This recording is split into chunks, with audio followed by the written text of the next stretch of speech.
Welcome to the Earth Your Wild podcast, brought to you by Reuserbox, providing a better way to buy cardboard boxes. We're your hosts, Jack and Ellie. This is the podcast where we talk to industry experts and change makers to try to answer the question, how do we make our businesses better for people and the planet?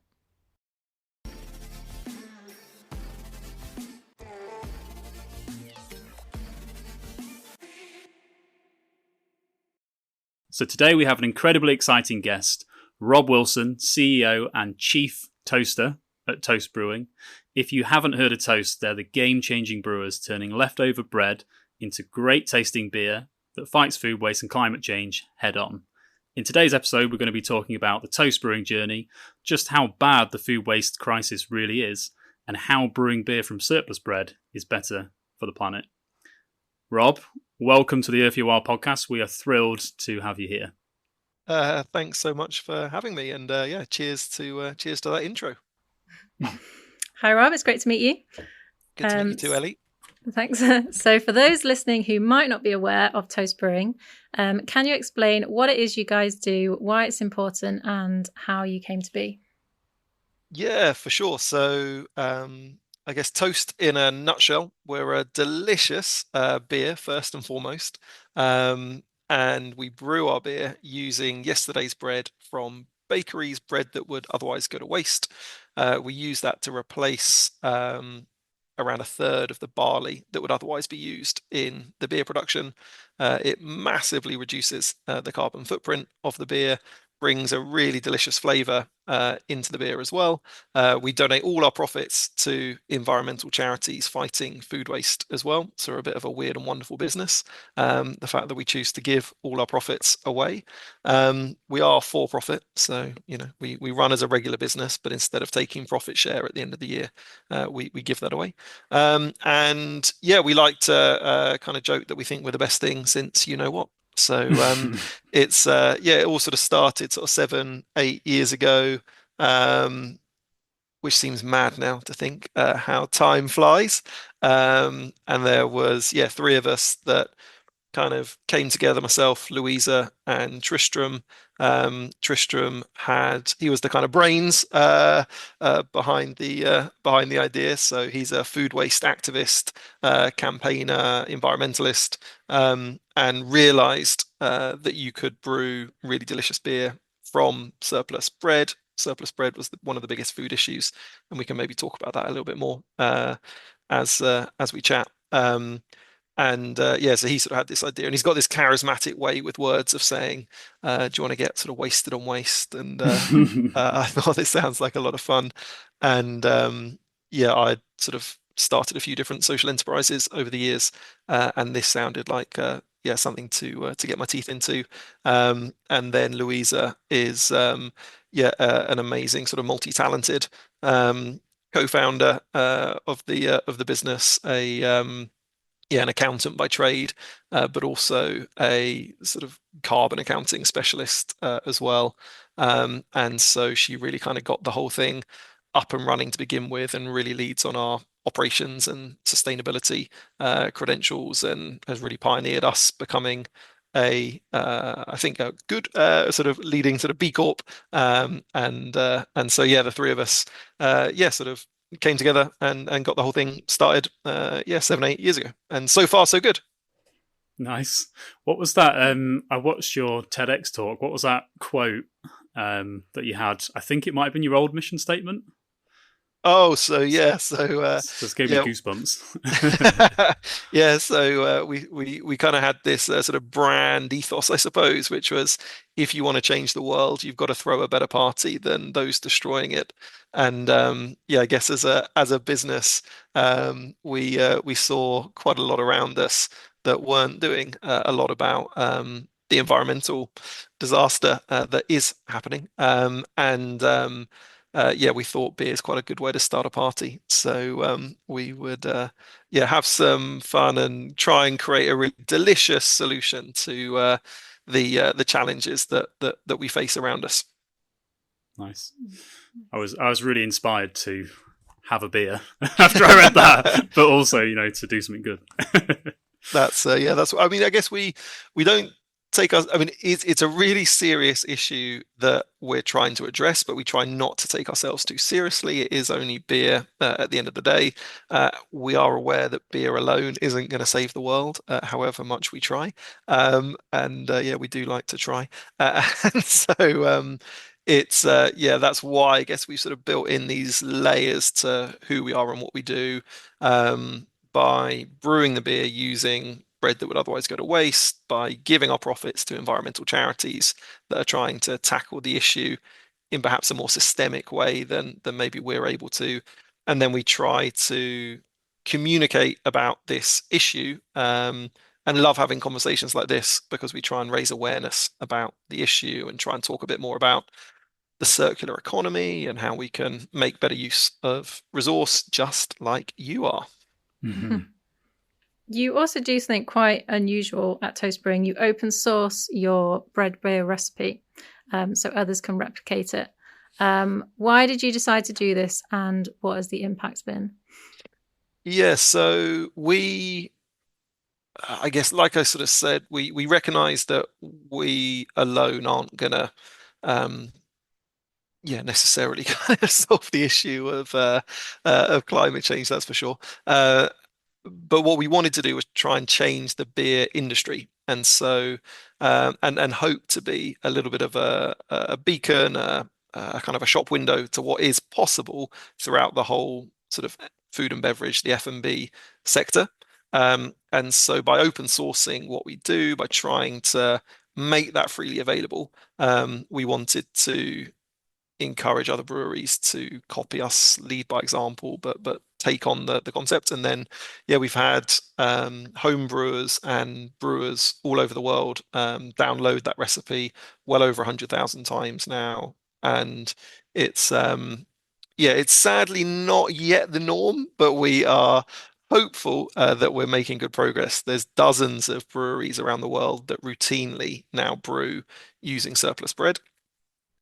We are working in partnership at the moment with Heineken to try and work with them to see how they could take on board some of our best practice for some of the, best known and best selling beers in the world. By now, we'd hoped we'd be bigger than Heineken. Sadly, not. So, if you can't beat them, join them. Yeah. If you can't beat them, join them. So, I guess that was probably our initial ambition, was very arrogant and, kind of, we're going to just prove that we can do it solo.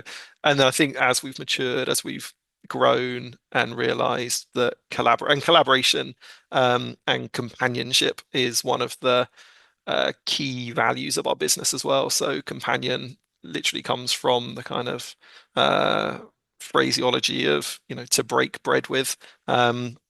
Com is sort of, with, and pan is bread. And so it's this concept of sort of breaking bread obviously is, and sharing a beer at the table is very much central to who we are, what we are, and realizing that bringing that concept and those values into how we approach business in a wider sense is also really important. So that's my long waffly answer as to why we open source the recipe, because it's I think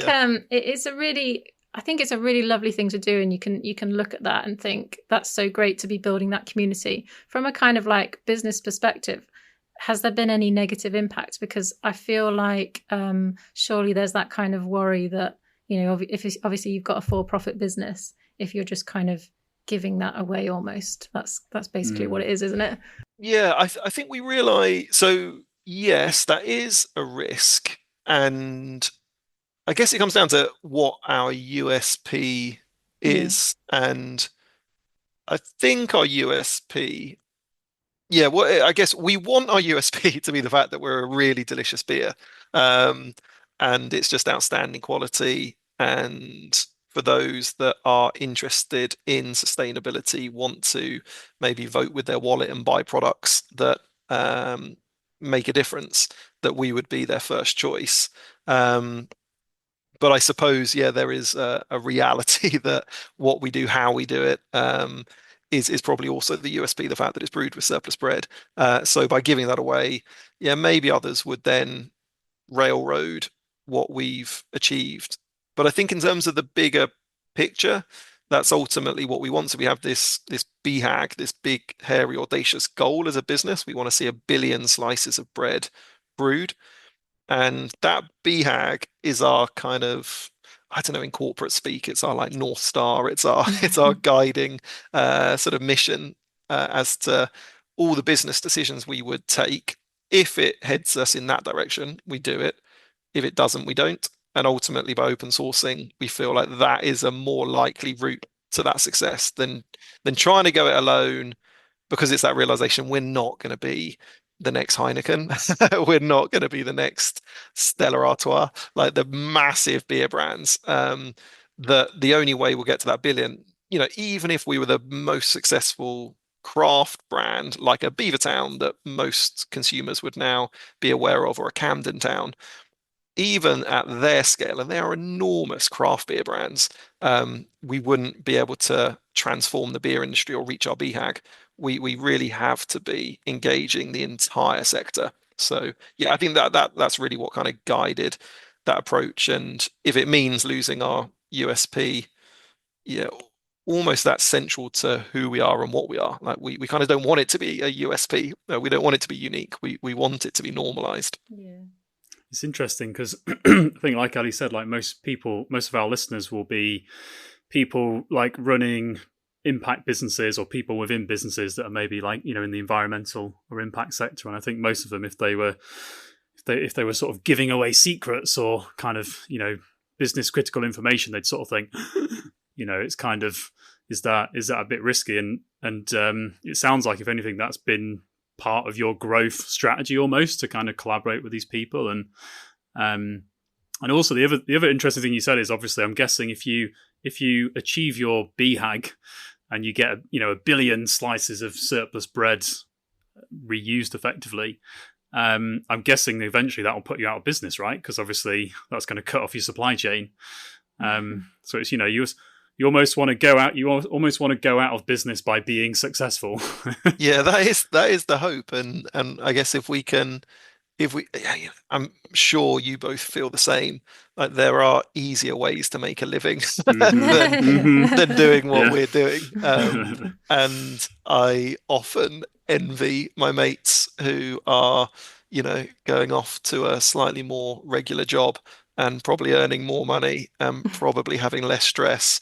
And it's I guess that reality of we're not in this to just, I guess, make a living alone. It's kind of we obviously we're a for-profit business. We pay ourselves, we pay our staff. We're, as a B Corp, wanting to be hugely competitive as well with other businesses as to how we can attract the best talent. But we're not in this just to kind of create another business that turns over a few £1 million. Like we want to transform an entire sector of the food and beverage industry. And if we get to this billion, and we see this as this kind of tipping point that would transform the beer industry and would make it more normal, we then also hope that other parts of the industry would look at it and see it as normalized. We waste over 1 billion tons of food and drink every year around the world. Over 1/3 of all the food and drink that we produce on the planet is wasted, and it has one of the biggest contributors towards the environmental damage and climate change that we're causing. And so it's kind of we have to approach it with some urgency and with some collaboration. I would suspect as well, it's like that whilst your job's probably a lot harder than a sort of traditional business model, I suspect it probably makes it all the more fun, all the more kind of, good for your soul to kind of build. And I guess that's probably the secret of building a good company, is building the right atmosphere and getting the people to put the right kind of energy into it. So it's funny because it's like you've got, on the one hand, you've got a terrible business model. You're trying to put yourself out of business. You're making it harder for yourself. And on the other hand, somehow that is actually probably your kind of secret sauce that's actually probably fueling success. And like you said, changing an industry as well. So and I think it's what leads to a really loyal customer base as well. So it's got that sort of perverse benefit as well. So Yeah. even though there's not a lot of business rationale in some of those decisions that are taken, there is a really strong brand rationale for those decisions, and the brand stickiness of consumers who will, enjoy our beer, discover that it's delicious and it happens to do all this good. You kind of end up, there's little, I guess, cynicism or skepticism that a lot of people do have with maybe some bigger brands. We I think earn a lot of trust from our customer base. I might be making this up, but I think there's like a Steve Jobs quote where he said something like, "People don't buy what you do; they buy why you do it," or something. And I think Yeah. I can't really think of many beer brands where people buy them because of why they do it, to be honest. Yeah, and it is a, to be honest, it's a challenge though. So, and I don't know whether you guys feel the same challenge in. I wonder if you benefit more from like the awareness of packaging waste. That's a real acute awareness that people have, is that sort of packaging and materials are a contributor towards environmental issues because we're all used to recycling, and there's this general consumer awareness, even if they're relatively uninformed and uneducated about the environment, they would just instinctively feel something as tactile and tangible as a box is going to need kind of, if you could reuse it and all that stuff. In the beverage world and in beer, people just don't think of it as an unsustainable industry. So actually connecting with consumers is quite a challenge because people wouldn't think beer as unsustainable. And then when you ask consumers and probe a bit further, people instantly think of the packaging. And it's like, oh, okay, so maybe if it was a glass bottle, would that be better because I can recycle my glass? But that's actually the worst way you could package a beer. But a consumer would think maybe that's better. And then they'll think a keg of beer, that's so heavy and that's going to be a lot of transportation. Maybe that's bad, but that's the best way that you could actually deliver the beer. And then when you talk about the fact that the biggest carbon footprint is coming from the barley in that makes up the beer, people think that's the best bit in it because that's natural and that's farmed. So it's a really tricky one to Mm. actually connect with consumers about it because I completely agree. Like I don't know whether, like with Steve Jobs, like, people should buy sort of why you do it. I don't know whether they do in beer. And it's a challenge for us as a brand and as a business, is that our USP and why we exist doesn't necessarily connect with consumers. People drink a beer for flavor and for kind of general brand appeal, to be a bit, I don't know, so I if it guess makes I you feel guess when you good. have you have a beer and you kind of want to forget about all your worries, don't you? Yeah, Maybe Or you have you exactly. kind too of many and you do forget. if Yeah. you're like me and you have a huge like climate change, worry, you Yeah. probably don't want to think about that. Well, you probably want to just No. like disconnect from it. So Yeah, maybe it there's a is bit a of a problem challenge. there. Yeah, it's a definite challenge to strike the right balance. And so that's why we're not too preachy. We're not righteous. We're not holier than thou. It's trying to, have it as a discovery, but not absolutely kind of yeah, sort of stick it in someone's face. And what are the environmental benefits of toast compared to, you know, Heineken or your? Yeah. I'm not a beer expert, so Yeah. So your it's average beer. Yeah, so it basically just significantly reduces the carbon footprint of the beer. So the biggest carbon footprint in beer production comes from the barley that you're using to make the beer. And the second biggest is the packaging.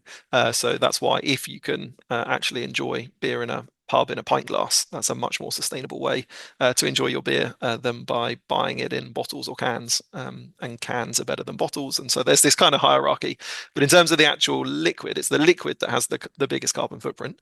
By using yesterday's bread that would otherwise go to waste, you're basically using something that has a much lower carbon footprint because it would have been a waste material, whereas barley is quite intensively farmed and carries a very heavy carbon footprint. There's other things you can also do in beer production by using regeneratively farmed barley, and regen barley, as it's known, would then actually have a much lower carbon footprint and possibly even a negative carbon footprint by drawing more carbon into the soil from the atmosphere than it would emit. But because of the way that barley is normally farmed, very extensively and with a lot of chemicals and pesticides, the carbon footprint of those pesticides and of those chemicals is very intense. And that's why, even though the barley itself and the photosynthesis that we all learn at school, and you're thinking of a plant, surely that's a good thing. It's sucking CO2 out and churning out oxygen. In this instance, yes, the plant is doing that, but all the chemicals and pesticides that have gone in to produce that plant in the first place, and the way that we are intensively farming our soil, and we're then killing a lot of the life that actually is in that sort of top layer of soil, is a really unhealthy and unsustainable way that we're farming. So you eliminate at least a third of that in our approach by using a resource like surplus bread, which is effectively, bread is wheat, water, and yeast, and so you dry out the bread to remove the water. The yeast is tiny, and that's dead anyway by the time you come to after you've baked a loaf of bread, the yeast dies, and so effectively it's just wheat. So we are using wheat, which is a very, very similar crop to barley, and wheat would often go into beer anyway, and so it's just wheat in the form of bread that goes into the beer. Nice. Is it? I read something in your impact report about you've saved so much agricultural land as well. Could you explain that a bit more? Yeah, so it's I guess it's a little bit more abstract, but it's actually the biggest impact that we can have is that because a third of all food and drink that we produce is wasted, we're farming a huge amount of land around the world when that food and drink that we're farming never actually gets consumed. And nearly all farmland is created from cutting down woodland or rainforest. And so if you never needed that farmland in the first place because you had a more efficient food system, you would have natural woodland and natural rainforest, which are enormous carbon sinks. And so the big contributor we're making for climate change is by cutting down these carbon sinks, creating farmland that's then really inefficiently producing food that we're wasting. So it's just so nonsensical as you sort of follow it through. But by doing what we're doing, by using food that would otherwise go to waste, we're supporting what would be a much more efficient food system. And so you can then calculate the amount of barley that we've never needed to put into our beer and the amount of land that would be. I forget how many sort of acres and how many tennis courts it is. I think we sort of calculated, 1,000 tennis courts or something. Or how many football pitches. There's always a stat, isn't there, as to how you calculate these things. But yeah, we basically sort of looked at it from a Toast perspective, but also what we're more interested in, I guess, is a beer industry-wide perspective. And that's where you then start looking at farmland the size of entire countries. You would have, a landmass the size of something like Wales would never need to be farmed if the beer industry were using surplus bread for a third of the carbohydrate input in beer rather than natural barley. That's incredible, isn't it? Yeah, and then obviously huge. if you have that land mass either rewilded and turned back into woodland or forest, or what we're sadly doing as a human species is we are still chopping down at a really alarming rate. And it's not so sexy. And, you sort of think back to the kind of, it feels a bit 80s and 90s to be talking about saving the rainforest. And people are now sort of more sort of into sort of the planting of trees and things like that, which is really, really important. But it's so much more important to actually just stop cutting down virgin rainforest in the first instance, because it's an enormous carbon sink to have a fully mature tree. Whereas if you plant a tree today, it's going to take 100 years to mature and actually act as the carbon sink that we need it to. So it's way more efficient just to stop doing what we're doing. Wow. I was thinking it's like such a strange problem because, presumably it's like our kind of like economic system and capitalism that's kind of like created this ludicrous model, which, like you said, is just self-destroying. But then also it sounds like, I think you were saying, is it something like one of the biggest contributors to greenhouse gas emissions and climate change is food production? Yeah. And you were saying 1/3 of all food is wasted. So, like, ironically, it sounds like one of the cheapest, most profitable, most efficient ways to tackle climate change is also probably going to be good for businesses as a collective. It's probably good economically. Yeah. Yet somehow we're still in this mess. It doesn't make any sense. You know what I mean? It's and you have a human problem. Yeah, and we also have to tread a little bit carefully because it's one, obviously, it risks being massively oversimplified. Two, there's no one, like, we're not pointing fingers at the farming world, but that's what it could risk sounding like, is that just a critique of farmers operating inefficiently. They're not at all. They're just producing, and farmers are often at the really tough end of the industry, working incredibly hard to produce at a very undervalued price what a middle business will be wanting to purchase from.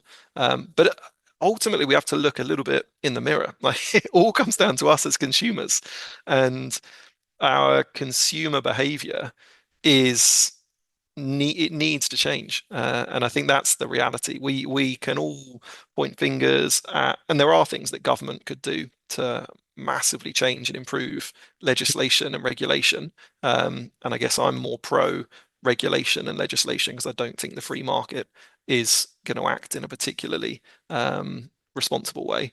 But there are ways that businesses could also take more responsibility, and in a free market, then regulate and legislate themselves, like we as B Corps would act with better practice. But it's consumers that also are a massive contributor to this and need to, like I say, either sort of vote with our wallets and make consumer choices that matter. But we expect to go into a supermarket and find fresh bread 24/7 in a big sort of faceless, nameless 24/7 type superstore, and it's just not, it's not right. Like, people don't need a full shelf of bread at 1 a.m. You could find some lines have sold out. That's okay, but we as consumers expect that full range of choice all the time. And then we take a lot of our bread from the sandwich industry, where the end slice, the heel of a loaf, never ends up on a pre-packed sandwich, and we're somewhat addicted to our pre-packed sandwiches that we buy on the high street. But so they just throw that straight in the bin. Yeah, the crust will just get chucked. And often it's the next slice in, because when you get a loaf of bread at home, you know that it sort of dips a little bit at the end. And because a sandwich needs to be absolutely uniform, and our consumer expectation is that it's totally uniform, they'll take the crust and the next slice in often. So you get 4 slices from every loaf just gets chucked. So that's an enormous amount of bread that's just wasted.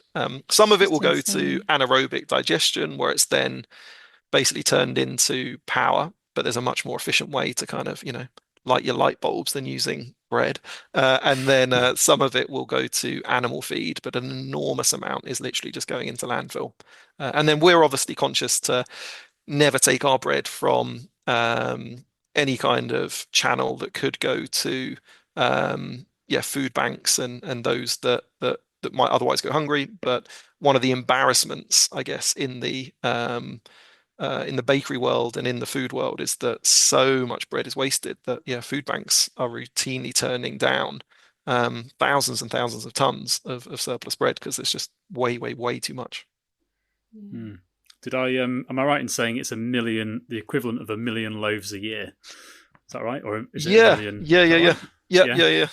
It's an enormous amount. I think it's more. In the UK, just in the UK, by the way, I think.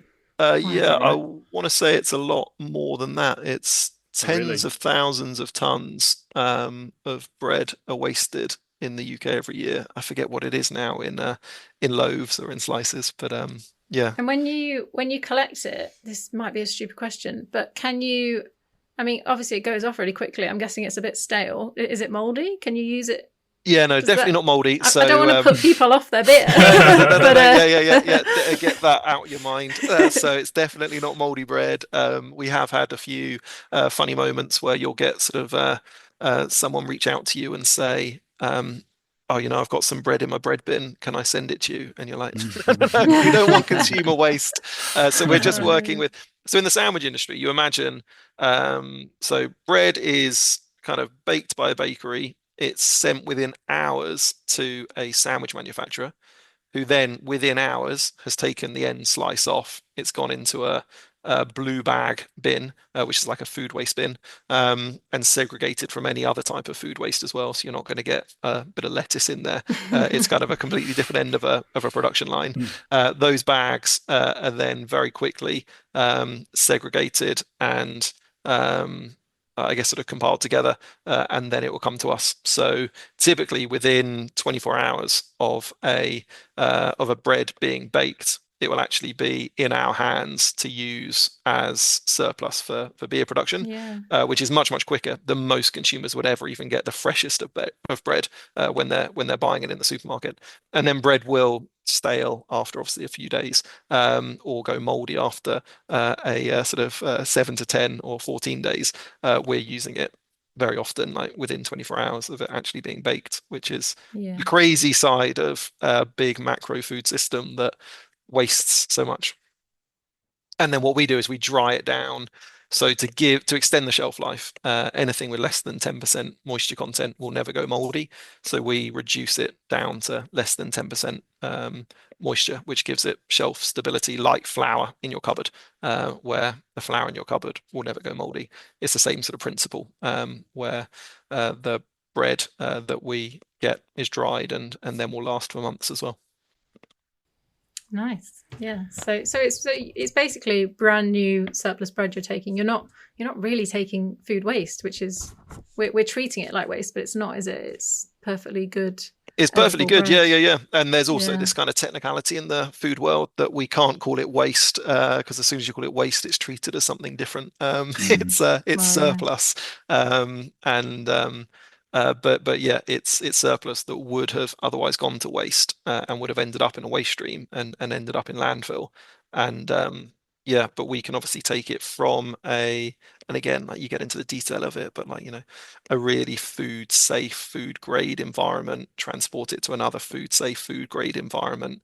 And those layers of obviously, like, I guess, sophistication and reassurance that we've had to also learn over the years, where when you start and it's all a bit cottage industry and it's kind of just doing it because it's the right thing, and you sort of realize, there's all these like food grade certifications you of course need to make sure you have. And but it surprised me, many consumers never really kind of probe too much below the surface. And there's a slice of surplus bread in every one of our kind of pints. And so when you're sort of having a pint of beer, you're saving a slice that would have otherwise gone to waste.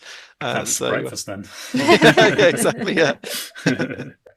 I wanted to touch on an idea. It's something me and Ellie were talking about at the weekend, but you were talking earlier about how really it's about this kind of climate crisis problem. It's about trying to get consumers to change their habits, and in a weird way, kind of the power lies with us, like all of us collectively. Well, Ellie had a really good point about your what do you call it, brand makeover or rebrand? Oh yeah, weekend. Yeah, I love the new rebrand. It's really nature focused. Is that right? Yep. Yeah. To me, it felt a bit like you were trying to close that gap between getting a beer and actually the natural world that's creating the beer. I just wondered how much of that was conscious and how you were trying to actually, use the product to actually educate people about where it comes from. Yeah. So exactly that, and a bit like we talked about in terms of the why rather than the how. And we, for a long time, I guess, focused on sort of how we did what we did. But in terms of the why, it's because of the environment, it's because of nature, and we need to celebrate nature. We're a group of environmentalists at Toast, proud environmentalists, a little bit hippie, and we absolutely sort of embrace nature. We just did a team day last week. Out in a farm and trying to reconnect with nature and find that as a team, that's the most important thing we can do to sort of ground ourselves and to remind ourselves who we are, what we are, why we are. And so to try and put that front and center of our brand identity as well felt like a really important thing to try and do more of. So it looks I think very fresh and appealing, but it's also rooted in why we do what we do. I think it's I think it's really smart. It's playful, nice, and I think I guess it's hard to think what would appeal to people that drink. When you're in the pub and stuff. I love your living moss beer tap. That's really cool. Yeah. So that was a bit of a world first to kind of have the world's first living beer font. Nice. Yeah.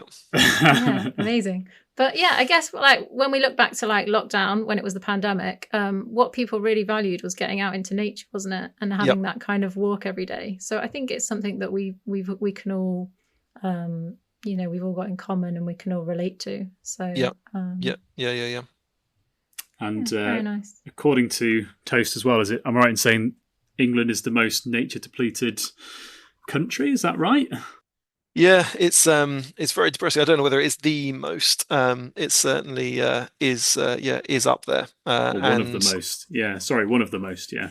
Yeah. And so I don't want to overreach, but it's and again, if we can farm more efficiently and look at things like regenerative practice, and there's ways, and obviously a huge amount of our land is farmland, and sadly that's a very monoculture way of using the limited land and resource that we have in this country, and by doing that we're eliminating a huge amount of biodiversity and species, and you can rewild, you can regenerate this land with much more effective practice. There's ways that you can rewild even the hedgerows that make a massive difference to bring in much more biodiversity. So there's things we could do, but fundamentally the biggest thing you could do is a complete rethink of your agricultural system and your farmland, because a third of it is ultimately wasted. And so if you think about a third of, I guess for a consumer to be, I try and make it as tangible as possible. So, your consumer, you're kind of driving along the motorway, left of you and right of you nearly all the time is farmland. Just think about if a third of that was forest, it's going to sort of instantly help you understand, of course, that's going to be a much more biodiverse and nature rich environment than just field after field after field that look the same. And they look the same because they are the same and they're not full of life. You look at it, you might see a few crows or magpies or blackbirds on that land. You don't see a lot of life, and sadly there's not a lot of life beneath that soil either, whereas there is in a regeneratively farmed land that's thinking far more maturely about how it would improve. Anyway, I'm on a rant, so I'll stop. No, I really like it. I think this is a huge. It's such a complicated issue, isn't it? Like food waste and climate change, and what we can even possibly what Toast do is amazing. I think it's incredible. But you've said yourself you're just kind of just starting to tackle that problem. And what do you think the solution is to tackling food waste? Yeah, so I think for me, in terms of the bigger picture of the environment, the food and beverage industry feel more tangible. I guess it feels a little bit more abstract when we're thinking about the entire energy industry or the sort of transportation industry. When people do want to move around or people do need energy. People don't think of the food industry as being a massive utilizer, like a big user of energy, a big user of transportation. We now buy our food and drink in a shop that's come from every corner of the world, and that has to get to us. It often gets to us on airplanes. And if we're wasting a third of that, you'd have needed a third less flights. You'd have needed a third less refrigeration. You'd have needed a third less heating to maybe cook and prepare that food. So it just feels to me, and I have quite an ops kind of mind, it just feels operationally the most direct and straightforward way to help tackle a much, much, much bigger issue of the environment. It's not like food and drink is the only thing that's causing climate change. It's just, for me, one of the most direct ways you could change it. And yeah, it's a circular economy that I think would be one of the most effective ways that you could tackle the issue. It's reusing food, it's making full use of any food that we're producing, given all of the energy, all that effort, all those, I guess, pesticides that have gone in to grow any of the crops or fruits or vegetables, and then the farmer and all their energy and effort and lifetime of expertise, and then all of the farming equipment and infrastructure and storage and transportation and energy, all of that stuff that's gone into even a single run of bean. Like, let's make full use of that, because it's so wasteful when you actually, I guess, have your eyes open to what's gone into producing that run of bean, because it's not like when you're growing it in the garden. It's an incredibly intensive process to get that into your home. And so, yeah, consume it if you've purchased it. Two, like, if there are foods and beverages that we can't use first time round, let's just figure out how we do create a second life for them. And I think that's where our businesses, see eye to eye so strongly, is just making full use of the food and drink that we have. I think as well, when it comes to like climate change, the interesting thing about like food and drink is that that's universal to everybody. We all have to eat food and drink. Maybe not beer, but we all have to eat food and drink some kind of liquids every single day. Like, if we don't, we die. So I suppose tackling it in that particular sector is probably the best way to, it is a form of activism in a way, because you're turning everyday products that everybody has to buy and consume into, little beacons to raise awareness, into opportunities for people to kind of take action. Yep. I'm just thinking now about all the possible business ideas, like food waste, what you could do next with them. Like, there must be millions of... Well, that's the thing. Like, if you do put yourself out of business, and I hope you do, because you get in the best possible billion, way. Pieces of bread, turned into beer, which is great. Yeah. If you do that, like, it's like, you just take that principle and you just move on to another industry, another product, just within the food industry. Strawberries or something. Possibilities are endless. Strawberries. We call it joyful. We call it joyful activism. So again, that's another sort of core principle of who we are, what we are as a business and a team. But yeah, it's not by accident that we're in the alcohol world. And you're right, you certainly don't need to drink beer, but it is it's a very ancient sort of concept to preserve food and the calorific value in food by converting it into alcohol. So one of the most ancient recipes that we know of is beer recipe, and that beer recipe had surplus bread and surplus grains in it. And you would back then it would have been a pretty raw porridge, but you would effectively mix it together. You would preserve, because alcohol is a preservative. As soon as you've created some alcoholic sort of value and nature in there, it's going to last for many, many days, weeks, months longer than it would have done if you'd let that bread go moldy. And so We did the same with potatoes, turning them into vodka. We did the same with many fruits, apples into cider, grapes into wine. A lot of this was a very natural way to preserve the calorific value in food. And the alcohol industry is one element of that. You then have obviously dried fruits and vegetables and foods.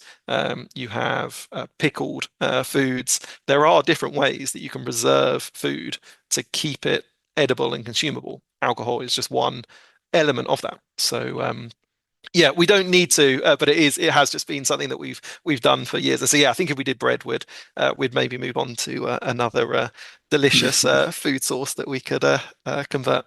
Make into booze. Exactly. Why I not? think it's funny how like the biggest solution to climate change is just to go back to those old-fashioned ways of I was thinking that. What we did historically, what nature's always done. It's I was thinking that it's like, is it something like 5,000 years old, this recipe or something? And it's like, 5,000 years later, and we're like, actually, we had it pretty right at the start. Yeah. And it's so often that it's the oldest and it's the simplest of ideas, right? It's where our businesses see eye to eye. It's kind of it's the simplest of concepts. It's just making use, and it's kind of classic concept of you feel like what your grandparents would say. It's not even like it's it's something that's been lost over hundreds of years. It's something that's been especially lost over the last few decades, where we've become so materialistic and obsessed with new rather than reuse. And obviously recycle is good, but just reuse is so much better, and keep it circular, because we can. Why wouldn't we? And I think a lot of it's just down to really boring operational supply chain efficiencies and the industrial revolution, and we got obsessed with factories and production lines, and the procurement team found it way easier just to find something new. And so it's kind of it's a much easier model. It'd probably be much easier for you just to manufacture from scratch than it would be to do what you do. But doing what you do adds so much more value and makes so much more sense. I've gone to breadcrumbing factories where they're baking bread to then dry it and turn it into breadcrumb. And then on the same industrial estate, you've got a bakery that's making bread, and they're wasting tons of it every day. And you're just like, why? Like, this wouldn't even be a supply chain headache. Just get their bread from just down the road and bring it to your facility and create the breadcrumbs from that waste. But it's how they've done it for decades, and it works. And so if it ain't broke, sort of why fix it? But it's only broke, I guess, if you really consider something that we don't put a financial, tangible value on, which is the destruction of our nature. Yeah, it's that thing we always say, isn't it? The most dangerous phrase. That's the way it's always been, or something. Yeah. It's it's insane, isn't it? Thank God for Toast Ale. And reuse a box. I think it's I think that's what's joyful and that's what's hopeful, is that you can risk getting a little bit like sort of downbeat about it, but there's so many solutions, and I think there's so many other B Corps like us. There's so many other progressive businesses that are thinking afresh, are returning things maybe to the way things made a lot more common sense, or innovating brand new ways of doing things in order to actually provide the solutions that make sense for nature. And increasingly consumers are also interested in, educated about, and hungry for. I wanted to hear a bit about your kind of philosophy, your sort of business philosophy around activism, because obviously you mentioned earlier it's clearly such a deep-rooted part of how you guys operate. What is it that what is it you guys actually do, and what's the benefits that you're creating, when you kind of weave activism into your business? Yeah. So I guess from very tangible things like giving all of our staff protest days where they can just go and join a march that they care about. Every year, at least once, we'll do it as an entire team as well. and will go and join a protest. It's entirely optional and voluntary, and obviously we're not telling people what to campaign about and protest for, but as a team we typically see eye to eye on climate marches, things like that. So and then we are very actively involved in a lot of the B Corp community and some of the activism that they're making to change business legislation. And so there's different petitions that we'll sign up to or we'll send out to our consumer base to see whether they'd be interested in about it. We've done sort of things where you write to your local MP about changing some of the food regulation and legislation in the UK. So different bits, I guess, that we try and do. Some of it's engaging our consumer base, some of it's our staff team, some of it's just, I guess, a bit of awareness, some of the stuff we've talked about in this conversation to raise awareness about the issue. And so that activism might even be, me voicing the fact that we as consumers might need to look in the mirror. So it's not just pointing fingers at at government or business when it comes to activism. I think it's a much more holistic approach to what activism really is, which is sometimes just speaking truth to power. Yeah, amazing. Yeah, I think it's easy to think in the face of climate change, what can I do? How can I make a difference? But I think you've shown that Toast Ale has actually had a huge impact, because of all these incredible things that you've been doing. And, just the way you give your staff the opportunity to go on a protest and things like that and give all of your profits to charity. It's these things they're all having huge momentum, and you're becoming part of a growing community as well of other businesses that are doing the same thing, and that's so powerful, isn't it? Yeah, for sure. 100%. So thank you so much. Yeah, well, we were saying at the start that we were sort of researching. You were like, "Oh, let's pinch that. Let's do that. Let's take some inspiration." I should say. But yeah, I think the way that you're running your business is so important, because that's kind of, not only are you a change maker in your kind of day-to-day business model, but the philosophies around how you're running the company, I think, are probably incubating change and sparking ideas and getting other people to, do new things. Well, just do things they didn't think of doing before, because they're inspired by what you do and how you do it. So, and we've taken a huge amount of inspiration from other businesses, others from the B Corp community. We sort of spent a couple of days learning from Ella's kitchen, which is an amazing, I guess, Ellie, you might be becoming ever more familiar with them as a baby food business once your little one starts weaning. And so it's it's an amazing baby food company, and one of our board members who volunteers his time to help us was the founder. And we sort of learned a whole heap of the ways that they were progressively thinking in terms of internal culture and things like that. And then Louisa, who's my sort of colleague and co-founder, and we really co-run the business together. So many of these things that I'm talking about, I'm definitely not wanting to claim as my own ideas, because she's really led and pioneered so much of the progressive thinking we do, both internally and externally.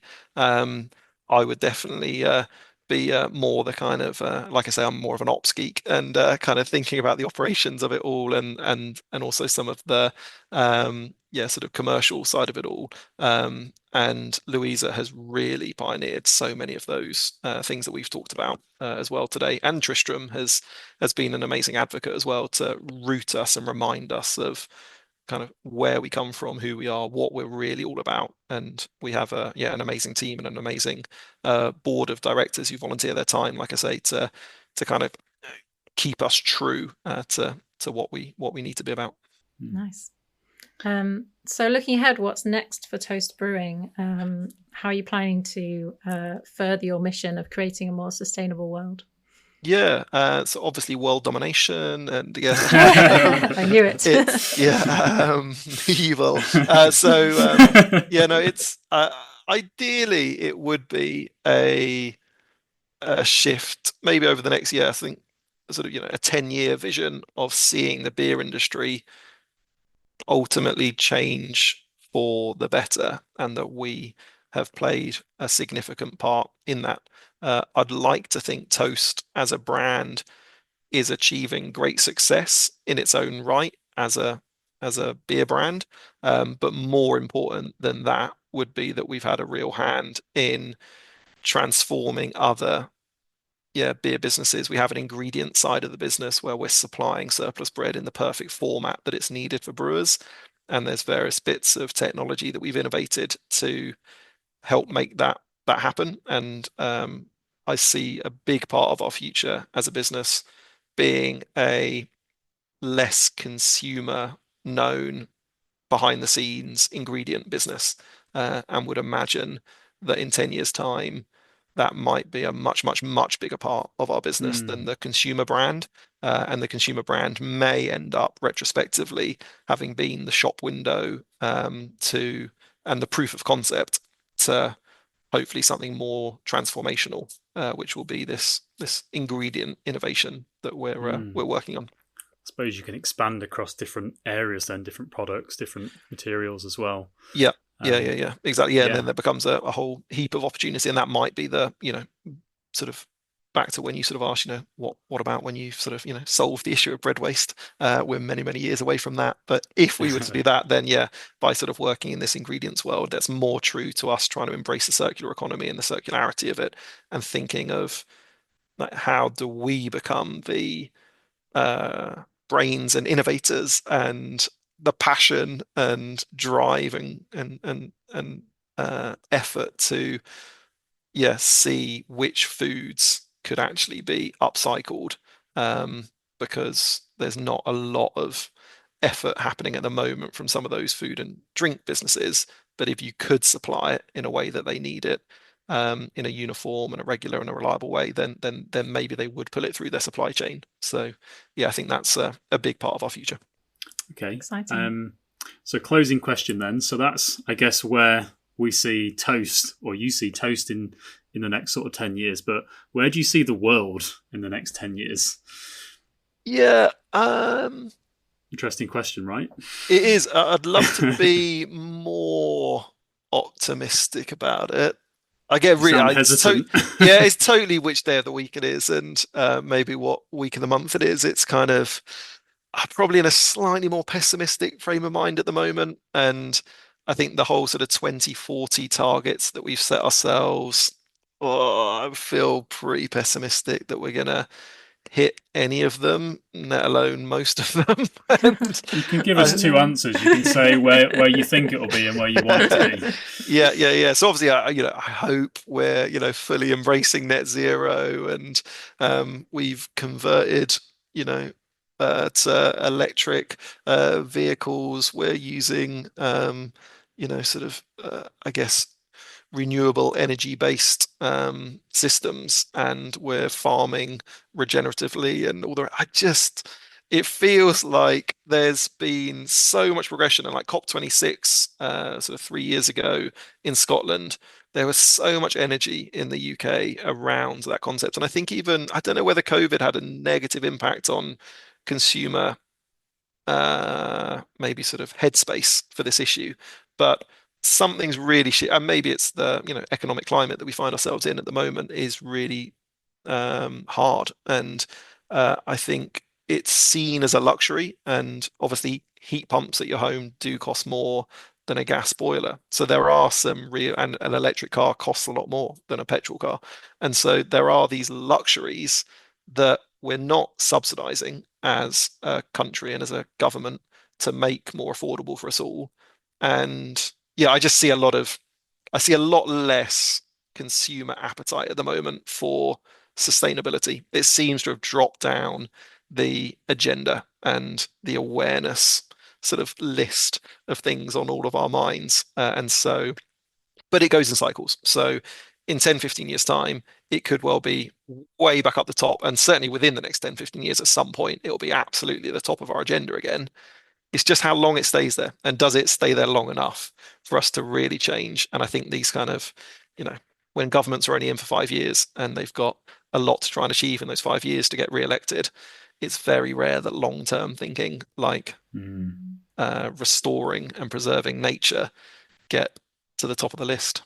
I'm afraid I'm in a bit of a pessimistic frame of mind, but let's let's hope we have some kind of an awakening at some point within the next 15 years that doesn't come from too many natural disasters, because that's the sad reality of what might be that awakening. Oh, we'll speak to you again in 10 years. We'll see how we're getting on. What a glum way to end the conversation. Oh, no.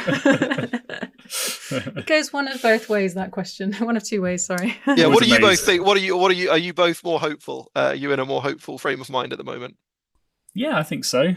I tend to be the pessimist here, and Jack tends to be the optimist. So. Well, we speak to businesses every day that are, especially in kind of like the circular kind of space like you are, and there's all these great companies doing great things, but what they're starting to realize is this is actually a way to save people money, or a way to actually make and grow a business. Yep. So yeah, I think I've been doing this for like over a decade, and when I first started, it's a completely different landscape of businesses. Yeah.